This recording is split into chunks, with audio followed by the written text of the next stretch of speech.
ಹೈನುಗಾರಿಕೆಯಿಂದ ರೈತ ಮಹಿಳೆಯರಿಗೆ ಅನುಕೂಲ. ರೈತ ಮಹಿಳೆಯರ ಸಬಲೀಕರಣಕ್ಕೆ ನಿಂತ ಶಕುನಿ ತಿಮ್ಮನಹಳ್ಳಿ ಹಾಲು ಉತ್ಪಾದಕರ ಸಂಘದ ಅಧ್ಯಕ್ಷ ವಿಜಯಶಂಕರ್.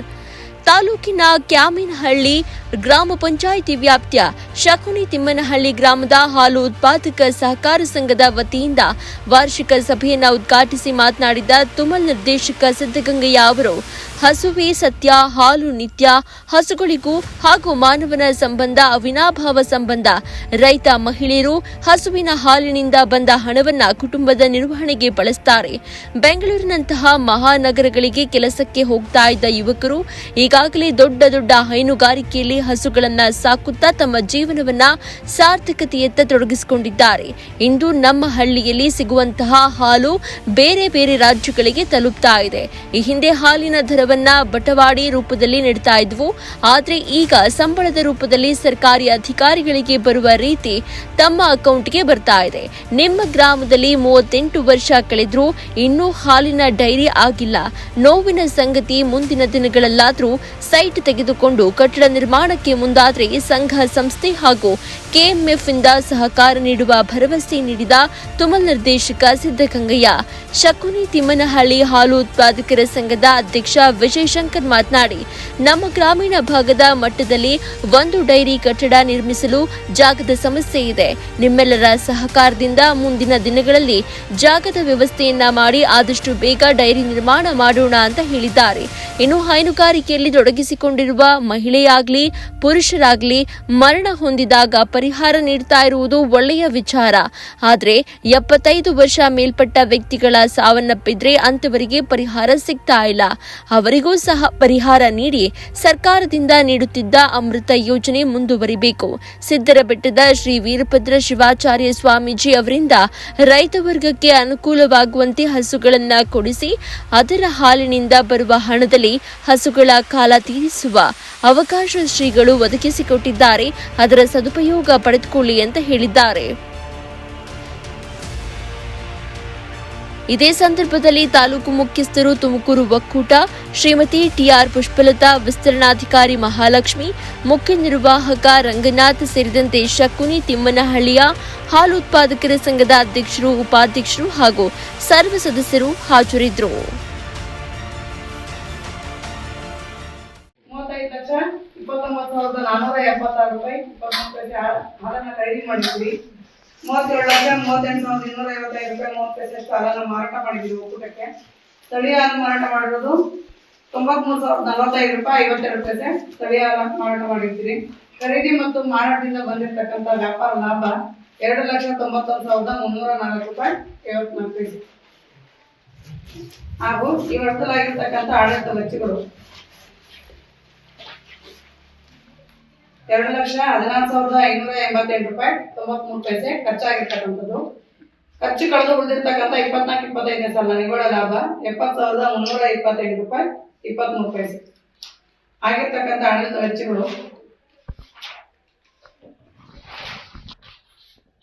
ಈ ವರ್ಷದ ಖರ್ಚುಗಳು: ನೌಕರರ ವೇತನ 1,08,000, ಸ್ಟೇಷನರಿಗೆ 7,013 ರೂಪಾಯಿ 52 ಪೈಸೆ, ಪ್ರಯಾಣ ಭತ್ಯೆ 3,500, ಸಾದಿಲ್ವಾನು 6,500, ಮುದ್ರಣ, ಡಿಟಿಪಿ ಮತ್ತು ಜೆರಾಕ್ಸ್ ಖರ್ಚು 9,670, ಜಿಬಿಎಂ ಖರ್ಚು 14,712, ರಾಸವಿಮೆ ವೆಚ್ಚ 2,500, ದೂರವಾಣಿ ವೆಚ್ಚ 2,100, ಪೂಜಾ ವೆಚ್ಚ 600, ಸಾಗಾಣಿಕಾ ವೆಚ್ಚ 2,200, ರಿಪೇರಿ ಖರ್ಚು 1,100, ಬಾಡಿಗೆ 18,000, ನಂದಿನಿ ರೈತ ಕಲ್ಯಾಣ ಟ್ರಸ್ಟ್ 20,412 ರೂಪಾಯಿ 18 ಪೈಸೆ, ಟಿಡಿಎಸ್ ಕಟಾವಣೆ 3,770, ಸಂಘಗಳಿಗೆ ಮುದ್ರಣ ಸಾಮಗ್ರಿಗಳನ್ನ ಖರೀದಿ ಮಾಡಿರ್ತಕ್ಕಂಥದ್ದು 514 ರೂಪಾಯಿ 59 ಪೈಸೆ, ಹಾಲು ಪರೀಕ್ಷಾ ಯಂತ್ರೋಪಕರಣಗಳು 3,349 ರೂಪಾಯಿ 87 ಪೈಸೆ, ಸಮೂಹ ಕೃತಕ ಗರ್ಭಧಾರಣ ವೆಚ್ಚ 4,925, ಹಾಲು ತೂಕ ಯಂತ್ರಗಳ ನಿರ್ವಹಣಾ ವೆಚ್ಚ 2,487 ರೂಪಾಯಿ 33 ಪೈಸೆ,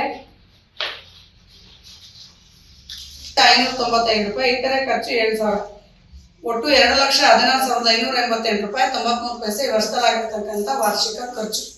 ಖರ್ಚು ಕಳೆದು ಉಳಿದಿರ್ತಕ್ಕಂಥ 70,328 ರೂಪಾಯಿ 23 ಪೈಸೆ ಈ ವರ್ಷದಲ್ಲಿ ಉಳಿದಿರ್ತಕ್ಕಂಥ ಲಾಭ ಖರ್ಚೆಲ್ಲ ಹೋಗ್ತಾ. ಸಹಕಾರ ಸಂಘಕ್ಕೆ ನಮ್ಗೆ ಸೈಟ್ ಇಲ್ಲ ಅಂತ ಹೇಳ್ಬಿಟ್ಟು ಮೊದಲನೇ ಪಾಯಿಂಟ್ ಏನು ಅಂತ ನನಗೆ ಶಿವಕುಮಾರ್ ಅವರು ಹೇಳಿದ್ರು, ಅಧ್ಯಕ್ಷ ಮಾತಾಡ್ರಿ ಅಂತ ಹೇಳ್ಬಿಟ್ಟು ಆದ್ರೆ ನಮ್ಗೆ ಏನಾಗಿದೆ ಇಲ್ಲಿ ನಾವು ಸಂಘದಲ್ಲಿ ಏನು ಉತ್ಪಾದನೆ ಮಾಡ್ತೀವಿ, ಹಾಲು ಉತ್ಪಾದಕರ ಸಹಕಾರದಲ್ಲಿ ಏನು ನಿವ್ವಳ ಲಾಭ ಬರ್ತಿದೆ ನಮ್ಗೆ, ಆ ಲಾಭದಲ್ಲೇ ನಾವು ಏನು ಸೈಟ್ ಖರೀದಿ ಮಾಡ್ಬೇಕಾಗಿರ್ತಕ್ಕಂಥದ್ದು.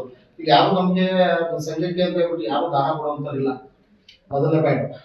ಹಾಗಾಗಿ ನಮ್ಮ ಏನು ಇವತ್ತು ಸೈಟ್ ತಗೋಬೇಕಾದ್ರೆ ಸುಮ್ಮನೆ 20-30 ಸಾವಿರದಲ್ಲಿ ನಾವು ತಗೊಳಕ್ಕಾಗಲ್ಲ, ಬಹಳ ಹಣ ಬೇಕಾಗ್ತದೆ. ಸುಮಾರು 4 5 ಲಕ್ಷದವರೆಗೂ ಹಣ ಕ್ರೋಢೀಕರಣ ಮಾಡ್ಕೊಂಡು ನಾವು ಸೈಟ್ ತಗೋಬೇಕು ಮೊದಲನೇದು.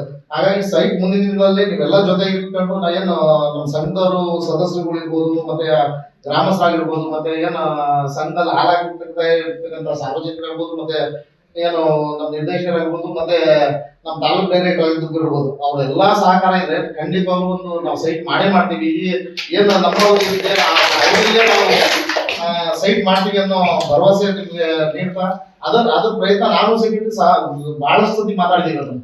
ಅಂದ್ರೆ ಈಗ ಸಭೆಗಳಲ್ಲದೆ ಸೈಟ್ ಮಾಡ್ಬೇಕು ಅಂತ ಹೇಳ್ಬಿಟ್ಟು ಅವರು ಹೇಳ್ತಾರೆ, ನಾವು ಹೇಳ್ತಿದ್ವಿ ಇದಕ್ಕೆ ಏನ್ ಮಾಡ್ಬೇಕು ಅಂತ ಹೇಳ್ಬಿಟ್ಟು ನಾವು ಏನ್ ರೂಪುರೇಷ ಕೇಳ್ತಾ ಇದೀವಿ, ಅದೆಲ್ಲ ನಾವು ಏನು ಕಾರ್ಯತಂತ್ರ ರೂಪಿಸ್ತಿದೀವಿ ಅದೆಲ್ಲ ಜಾರಿ ಬಂದ್ರೆ ಖಂಡಿತವಾಗ್ಲೂ ನಾವು ಸೈಟ್ ಮಾಡೋದ್ರಲ್ಲಿ ಯಾವುದೇ ಅನುಮಾನ ಇಲ್ಲ ಅಂತ ಹೇಳ್ಬಿಟ್ಟು ಹೇಳ್ತಾ, ಏನು ಸಾಹೇಬ್ರು ನಮ್ಗೆ ಈಗ ನನಗೆ ತಿಳಿದಂಗೆ ಸಿದ್ಧಲಿಂಗ ಸಾಹೇಬ್ರು ಡೈರೆಕ್ಟರ್ ಆದ್ಮೇಲೆ ನಮ್ಮ ತುಮೂಲ್ ಅಧ್ಯಕ್ಷರು ವೆಂಕಟೇಶ್ವರವರು ಆದ್ಮೇಲೆ ಏನ್ ಮರಣ ಪರಿಹಾರ ಅಂತ ಬರ್ತಿತ್ತು, 75 ವರ್ಷ ತುಂಬಿರ್ತಕ್ಕಂಥವ್ರನ್ನ ಮರಣ ಪರಿಹಾರನ ನಿಲ್ಲಿಸ್ತಾ ಇದ್ರೆ, ದಯಮಾಡಿ 75 ವರ್ಷ ಮೀರಿರ್ತಕ್ಕಂಥವ್ರಿಗೂ ಸಹ ಪರಿಹಾರ ಕೊಡಿಸುವಂತ ನೀವು ಪ್ರಯತ್ನ ಮಾಡ್ಬೇಕು ಅಂತ ಕೇಳ್ಕೊಳ್ತಾ ಇದ್ದೀನಿ. ಯಾಕೆಂದ್ರೆ ಈಗ ಸಾಮಾನ್ಯವಾಗಿ ಹಳ್ಳಿಗಳಲ್ಲಿ ಎಲ್ಲಾರ ಮನೆಗಳು ಏನು ಬೆಂಗಳೂರು ಆಗ್ಬೋದು, ದೂರ ಊರುಗಳಿಗೆ ಹೋಗ್ಬಿಟ್ಟು ದುಡಿತಾ ಇರ್ತಾರೆ ಮಕ್ಕಳು.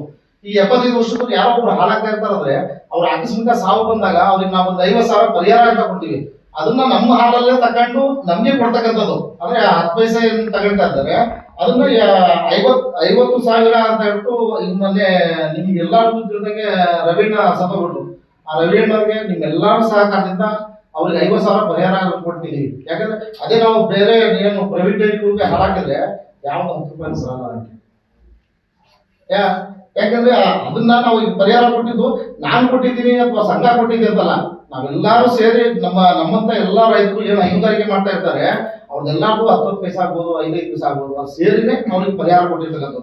ಆದ್ರೆ ಯಾರೋ ಒಬ್ಬ ರೈತ ಸತ್ತಾಗ ಆ ಹೆಣ್ಮಕ್ಳು ಅಭಿನಯ ಆದಾಗ ಆ ಹೆಣ್ಮಕ್ಳಿಗೆ ಏನ್ ಪರಿಹಾರ ಕೊಡ್ಬೇಕು ಅದನ್ನ ನಾವು ಪ್ರಾಮಾಣಿಕವಾಗಿ ಪ್ರಯತ್ನ ಮಾಡಿದಾಗ ಆ ಕುಟುಂಬಕ್ಕೆ ಕೆಲವೊಂದ್ ಕಡೆ ಮುಖ್ಯವಾಗಿರ್ತಾರಂತ ಕೆಲಸವಾಗ್ಬೋದು ಅಂತ ಹೇಳ್ತಾ ಸಾಹೇಬ್ರೆ 80,000 90,000 1 ಲಕ್ಷ ಆಗುತ್ತೆ. ಹಾಗಾಗಿ ನಮ್ಮ ರೈತರು ಅಷ್ಟೊಂದು ದುಡ್ಡು ಕೊಟ್ಟು ತರೋದು ಬಹಳ ಕಷ್ಟ ಆಗೋದ್ರಿಂದ ಅದಕ್ಕೆ ನಾವೇನ್ ಹೇಳ್ತೀವಿ, ನಿಮಗೆ ಸುಲಭವಾದಂತ ಮಾರ್ಗೋಪಾಯ, ಮೊದಲು ಒಂದು ಹಸು ಕಟ್ಟಿ, ಆ ಒಂದು ಹಸು ಕಟ್ಟಿ ಅದಾದ್ಮೇಲೆ ಆ ಒಂದು ಹಸುವಿನಿಂದ ಆ ಬರ್ತಕ್ಕಂಥ ಕರುಗಳನ್ನ ಆ ತಳಿಗಳನ್ನ ಬೆಳೆಸೋದ್ರ ಮುಖಾಂತರವಾಗಿ ನಾವು ಹೆಚ್ಚು ಹಸು ಕಟ್ಟೋದ್ರ ಮುಖಾಂತರವಾಗಿ ಹಾಲನ್ನ ಹಾಕೋದ್ರ ಮುಖಾಂತರ ಹೈನುಗಾರಿಕೆಯನ್ನು ಅಭಿವೃದ್ಧಿ ಪಡಿಸಬೇಕಾಗುತ್ತೆ.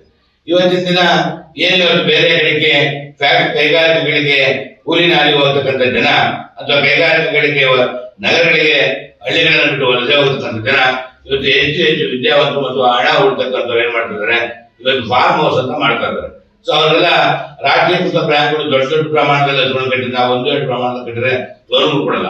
ದೊಡ್ಡ ಪ್ರಮಾಣದಲ್ಲಿ ಕಟ್ಟಿದಾಗ ಅವರಿಗೆ ಲೋನು ಇತ್ಯಾದಿಗಳನ್ನ ಪಡ್ಕೊಳ್ಳೋದ್ರ ಮುಖಾಂತರವಾಗಿ 100, 200, 300 ಹಸುಗಳನ್ನು ಕಟ್ಟೋದ್ರ ಮುಖಾಂತರವಾಗಿ ದೊಡ್ಡ ಹೈನುಗಾರಿಕೆ ತೊಡಗಿಕೊಂಡಿದ್ದಾರೆ.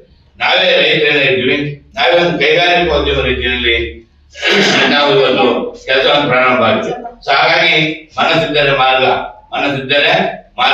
ಸೊ ನಾವು ಮನಸ್ಸನ್ನು ಇಟ್ಟು ನಾವು ಮಾಡ್ತಕ್ಕಂಥ ಕೆಲಸ ಅದ್ಭುತವಾದಂತ ಸೇವೆ. ಹಾಗಾಗಿ ನಾವು ಮಾಡ್ತಕ್ಕಂಥ ಕೆಲಸ ಸಮಾಜಮುಖಿಯಾದಂತ ಕೆಲಸ. ಬಹುಶಃ ನೀವು ಅನ್ಕೊಂಡಿದ್ದೀರಿ ಶಕುನಿ ತಿಮ್ಮಿನಲ್ಲಿ ಕರೆದಂತ ಒಂದು ಹನಿ ಹಾಲು ಇವತ್ತು ಬಾಂಬೆ ಹೋಗುತ್ತೆ. ಹೌದಾ ಸರ್? ನಮ್ಮೂರ ಹಾಲು ಅಂತ ನಮ್ಮೂರೇ ಯಾಕೆ ಕಳಿಸ್ತದ ಅಲ್ಲ, ನಿಮ್ಮೂರ ಹಾಲು ಒಂದು BMC ಹೋಗುತ್ತೆ, BMC ತಾಲೂಕು ಹೋಗುತ್ತೆ, ತಾಲೂಕಿಂದ ಜಿಲ್ಲೆ ಹೋಗುತ್ತೆ, ಆ ಜಿಲ್ಲೆ ಹೋಗಲ್ಲ ಮಿಕ್ಸ್ ಆಗುತ್ತೆ. ಆ ಒಂದು ಹನಿ ಹಾಲು ಇವತ್ತು ಬೇರೆ ಬೇರೆ ಹೋಗುತ್ತೆ. ಅಂದ್ರೆ ನೀವು ನಾವೆಲ್ಲ ಸೇರಿ ಉತ್ಪಾದನೆ ಮಾಡಿದಂತ ಹಾಲು, ಶಕುನಿ ತಿಮ್ಮಿನಲ್ಲಿ ಕರೆದಂತ ಹಾಲು ಬೇರೆ ಬೇರೆ ವಿಭಾಗಗಳಿಗೆ ಹೋಗ್ತಕ್ಕಂಥದ್ದು. ಹಾಗೆ ಹಾಲಿನ ಸರ್ವಶ್ರೇಷ್ಠ ಅಮೃತ. ಈಗ ನಾವು ಯಾವುದೇ ಒಂದು ಹಸುಮನೆ ಪ್ರವೇಶ ಮಾಡಿ ಹಾಲು ನಾವು ಮನೆ ಪ್ರವೇಶ ಮಾಡ್ತೀವಿ. ಯಾಕಂದ್ರೆ ಹಾಲುದಂತೆ ಉಗ್ಲಿ, ಆ ಮನೆ ಉದ್ಧಾರವಾಗ್ಲಿ, ಹಾಲಿನಷ್ಟೇ ಪವಿತ್ರವಾಗಿ ಆ ಮನೆ ಬೆಳಗಲಿ, ಆ ಮನೆ ಮಕ್ಕಳು ಮರಿ ಎಲ್ಲ ಆರೋಗ್ಯವಂತರಾಗಿರ್ಲಿ, ಶೈಕ್ಷಣಿಕವಾಗಿ, ಆರೋಗ್ಯವಾಗಿ, ಸಾಮಾಜಿಕವಾಗಿ ಈ ಸಮಾಜದಲ್ಲಿ, ಈ ಒಂದು ಗ್ರಾಮದಲ್ಲಿ ನಮ್ಮ ಮನೆಯನ್ನು ಕೂಡ ಬೆಳಗಲಿ ಅಂತೇಳಿ ಇವತ್ತು ನಮ್ಮ ಮನೆಯ ಮಕ್ಕಳಿಗೋಸ್ಕರ, ನಮ್ಮ ಗ್ರಾಮದ ಮಕ್ಕಳಿಗೋಸ್ಕರ ಮೊದಲು ನಮ್ಮ ಮನೆ ಅಂತೀವಿ, ಆಮೇಲೆ ನಮ್ಮ ಗ್ರಾಮ ಅಂತೀವಿ. ನಾವೆಲ್ಲ ಸೇರಿ ಒಂದೇ ನಮ್ಮ ಗ್ರಾಮ, ಅದಾದ್ಮೇಲೆ ನಮ್ಮ ಹೋಬಳಿ, ಅದಾದ್ಮೇಲೆ ನಮ್ಮ ತಾಲೂಕು, ಅದಾದ್ಮೇಲೆ ರಾಜ್ಯ, ಅದಾದ್ಮೇಲೆ ದೇಶ. ಸೊ ಹಾಗಾಗಿ ಏನು ನಾವು ಭಾರತ ದೇಶದಲ್ಲಿ ಹುಟ್ಟಿದೀವಿ, ನಾವೆಲ್ಲ ಪುಣ್ಯವಂತರು. ಭಾರತ ದೇಶದಲ್ಲಿ ಹುಟ್ಟಿರೋದು ಏನು ಪುಣ್ಯವಂತರು ಸರ್, ಇನ್ನು ಸರಿಯಾಗಿ